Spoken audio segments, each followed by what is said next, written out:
जय हिंद दोस्तों। अगर हम बात करें भारत की एनर्जी कंजम्पशंस को लेकर या हम कहें कि इन शॉर्ट की क्रूड ऑयल के कंजम्पशंस के मामले में Bharat per day 5 million barrel per day, इससे भी ज्यादा एक्चुअली 5.13 है, हम लोग कंज्यूम करते हैं। और आज के टाइम में भारत जो है 85% एनर्जी को लेकर इंपोर्ट डिपेंडेंट है। लेकिन एक अच्छी बात पता है क्या है? अब हमारे देश में 41,000 करोड़ की लागत में केजी प्रोजेक्ट कृष्णा गोदावरी जो प्रोजेक्ट है, इसको लेकर कहा जा रहा है कि फर्स्ट टैंकर स्वर्ण सिंधु नाम का एक फर्स्ट टैंकर जो ऑयल को प्रोड्यूस करके अब इसकी प्रोसेसिंग के लिए निकल चुका है। और इसके लिए पीएम नरेंद्र मोदी ने अपने साइड से इसे फ्लैग ऑफ करते हुए बिहार की बेगूसराय से, यहाँ से एक्चुअली बिहार का लिंक यहाँ पर कुछ नहीं है, लेकिन बिहार से इसलिए किया गया क्योंकि यहाँ पर और भी अदर्स जो सेरेमनी थे इसको लेकर यहाँ पर फ्लैग ऑफ किया गया था। उसमें से एक स्वर्ण सिंधु टैंकर को भी यहाँ पर फ्लैग ऑफ किया गया। और आपको जानकर खुशी होगी कि भारत में केजी बेसिन के पास, ये जो केजी बेसिन है कृष्णा गोदावरी जो बेसिन आंध्र प्रदेश के पास आपको ये मिलेगा, यहाँ पर भारत का अपना स्वर्ण सिंधु टैंकर निकल चुका है। और यहाँ पर सबसे पहले हमने एक शिप से भरी एक ऑयल टैंकर हमने पहली बार यहाँ पर ऑयल को प्रोड्यूस किया है इतने बड़े अमाउंट में। सो ये पूरी कहानी है क्या, शुरुआत से समझते हैं। जैसे कि आपको बता दें कि परसों के दिन यानी शनिवार के दिन यहाँ पर पीएम नरेंद्र मोदी अपने साइड से स्वर्ण सिंधु जो फर्स्ट टैंकर है इन्हें यहाँ पर फ्लैग ऑफ हरी झंडी दी। और ये जो है ना,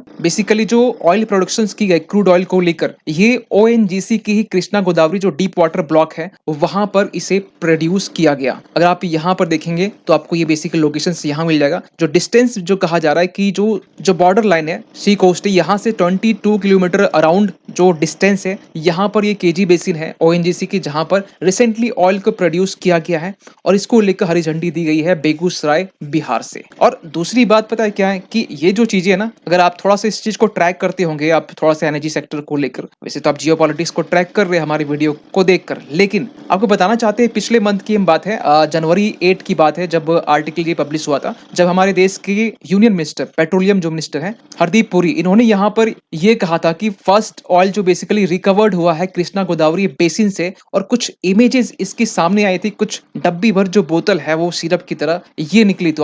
और कहीं ना कहीं जो लोग खासकर इंटरेस्ट रखते हैं कि भारत आत्मनिर्भर बने, उनके लिए वो जो दिन था वो खुशी वाला दिन था। और जिस दिन हमने ये न्यूज पढ़ी, वीडियो देखी हमने, तो हमें भी बहुत खुशी हुआ। तो इससे हमें लगा कि थोड़ा सा इसको आगे आने दीजिए, इस पर एक डिटेल से वीडियो बनाते हैं। और फिर आज वो टाइम है जब यहाँ पर एक पूरी शिप भर के जो ऑयल है वो हमने प्रोड्यूस की है, और प्रोड्यूस करने के बाद में प्रोसेसिंग के लिए भी जा चुकी है। अगर हम थोड़ा स्वर्ण सिंधु टैंकर के बारे में बात करें तो आपको बताना चाहती है, जो टैंकर है बेसिकली ये कृष्णा गोदावरी जो बेसिन है ना, यहीं पर एक आपका जो ब्लॉक है KGDWN 98/2 deep water oil field M, ये बेसिकली एक ब्लॉक है जहां से ऑयल को प्रोड्यूस किया गया है। और इसे बनाने में जो लागत आई है 41,000 करोड़ आई है, जो कहा जा रहा है कि मोस्ट टेक्नोलॉजिकली कॉम्प्लेक्स प्रोजेक्ट जो अब तक का है, खासकर India's oil and gas industries के रिगार्डिंग। सो एक सवाल दिमाग में चल रहा होगा कि कितना ऑयल प्रोड्यूस हुआ, आप हमें ये भी बता दीजिए। तो यहाँ पर फिलहाल अभी करंट की हम बात करें, करंट तो पर डे यहाँ पर कहा जा रहा है कि 12,000 से लेकर 12,500 बैरल्स ऑयल पर डे यहाँ पर प्रोड्यूस किया जा रहा है। अच्छी बात पता है क्या है कि ये हमारे इंडियन सब कॉन्टिनेंट का, जब हम इंडियन सब कॉन्टिनेंट कहते हैं तो आप इसमें पाकिस्तान को भी ऐड कर लेना, बाकी जो पड़ोसी देश है उसको भी ऐड कर लेना। ये इंडियन सब कॉन्टिनेंट का largest floating installation ever deployed ये प्रोजेक्ट, ये ब्लॉक होने है बेसिकली। और कहा यह जा रहा है कि जो इसकी जो प्रोसेसिंग कैपेसिटी है, हमने तो अभी तक इतना किया है, लेकिन जो इस ब्लॉक की जो पूरी प्रोसेसिंग कैपेसिटी है वो 50,000 बैरल्स तक का है। और गैस की बात करें तो gas basically 3 million metric standard cubic metres per day, इतनी इसकी पर डे की हम बात कर रहे हैं गैस को लेकर ये, और ऑयल को लेकर 50,000 बैरल्स। लेकिन ओवरऑल कहा जा रहा है कि जो स्टोरेज कैपेसिटी है ये 7 लाख बैरल्स है। इवन कि आपको बता दें कि जो ऑयल अभी रिसेंटली प्रोड्यूस किया गया 12,000 से लेकर 12,500, वो FPSO को यूज करके किया गया। आपके दिमाग में एक क्वेश्चन फिर उठेगा, सर ये FPSO क्या है, आएंगे इसके ऊपर, लेकिन फिलहाल और इन्फॉर्मेशन थोड़ा इसके बारे में बता दें कि ये जो प्रोजेक्ट है KGDWN 98/2 क्लस्टर, कहा यह जा रहा है कि अपनी पूरे लाइफ साइकिल में, देखिए हर एक मशीन की एक कैपेसिटी होती है, तो जब तक उसकी कैपेसिटी है, ये कहा जा रहा है कि ये तब तक 30 पॉइंट यानी 30.5 बिलियन क्यूबिक मीटर गैस को ये एक्सट्रैक्ट करेगा। इवन ऑयल के बारे में ये कहा जा रहा है कि 14.24 मिलियन मेट्रिक टन्स ऑयल को यहाँ पे एक्सट्रैक्ट करने वाला है, जो हमारे डोमेस्टिक नीड को पूरा करने वाला है। सो अगर हम बात करें एफपीएसओ के बारे में, जिसका full form floating production storage and offloading है, आपको थोड़ा सा कुछ इमेज के जरिए आपको बता दें कि एफपीएसओ बेसिकली होता क्या है। अगर आप यहाँ पर देखेंगे, ये शिप है, ठीक है। एक्चुअली ये शिप कुछ इस तरीके का आपको दिखेगा। आप जस्ट यहाँ देखिए, ये शिप है और शिप का जो मुहायना है, यानी कि जो आगे वाला ये जो पोर्शन आपको दिखाई दे रहा है, इसी को कहते हैं हम लोग एफपीएसओ। सर आपने इतना बता दिया, आगे बता दो ये क्या होता है, एक्चुअली इसका मेन फंक्शन क्या होता है। एक्चुअली इसका मेन फंक्शन ये होता है कि ये ऑयल जब एक्सट्रैक्ट किया जाता है, एक्सट्रैक्ट करने के दौरान यहाँ पर स्टोरेज भी होती है। तो एफपीएसओ बेसिकली एक पूरी मैकेनिज्म है जिसमें ऑयल एक्सट्रैक्ट करने के बाद में नीचे एक जो आपको कलरफुल दिख रहा है, ये इसमें ऑयल को स्टोरेज किया जाता है एक लिमिट तक में। जब यहाँ पर ये कंप्लीट फुल हो जाती है तो इसके बाद में एक दूसरी शिप आती है, इसके ऊपर ट्रांसफर किया जाता है, फिर से इसमें एफपीएसओ के जरिए यहाँ पर ऑयल एक्सट्रैक्ट करके स्टोरेज किया जाता है। जस्ट लाइक आप यहाँ समझ सकते हैं कि जैसे राइजर्स है, राइजर्स के जरिए यहाँ पर ऑयल को एक्सट्रैक्ट किया गया और स्टोरेज जो टैंक नीचे यहाँ पर रखा हुआ है, इसके जरिए कहीं न कहीं स्टोरेज की जाती है।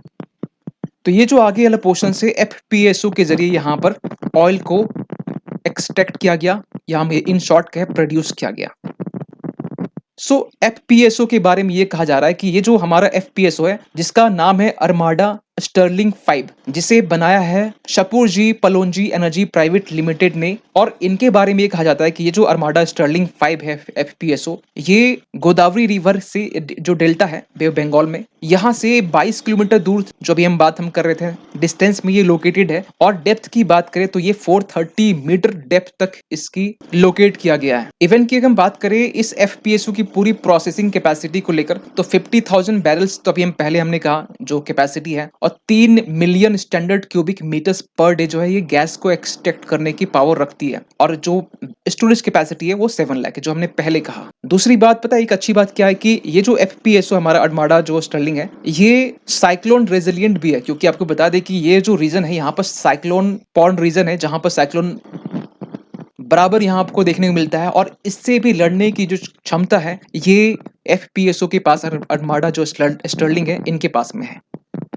लेकिन सवाल निकलता है कि ये इतना मैटर क्यों करता है। देखिए, ओएनजीसी ने यहाँ पर यह कहा है कि ये जो प्रोजेक्ट है ना, ये बेसिकली की स्टेप होने वाला है, खासकर हमारे इंडिया की जो डिपेंडेंसी है क्रूड ऑयल को लेकर, ये अब कट होने वाली है। और या फिर हम क्रूड ऑयल की बात करें या फिर लिक्विड नेचुरल गैस इंपोर्ट की बात करें, और आज के टाइम में ना जो हम लोग 85% ऑयल डिपेंडेंट है, उसमें से 7% जो है ना ये डिपेंडेंट कम कर देगा। तो एक अच्छी बात है कि 78% की डिपेंडेंट अब रहेगी। तो ये कहीं ना कहीं हमारे लिए, हमारे पूरे देश के लिए, आत्मनिर्भर भारत को संपन्न बनाने के लिए, उस दिशा में आगे बढ़ने के लिए ये और भी ज्यादा इंपॉर्टेंट हो जाता है। सो इस पूरे इश्यूज को लेकर आपका क्या मानना है? ये जो बेसिकली जो डेवलपमेंट हमें देखने को मिल रहा है, इसको लेकर आपका क्या मानना है, आपका क्या ओपिनियन है, जरूर कमेंट करें। मिलते किसी अगले वीडियो में, तब तक के लिए थैंक यू सो मच।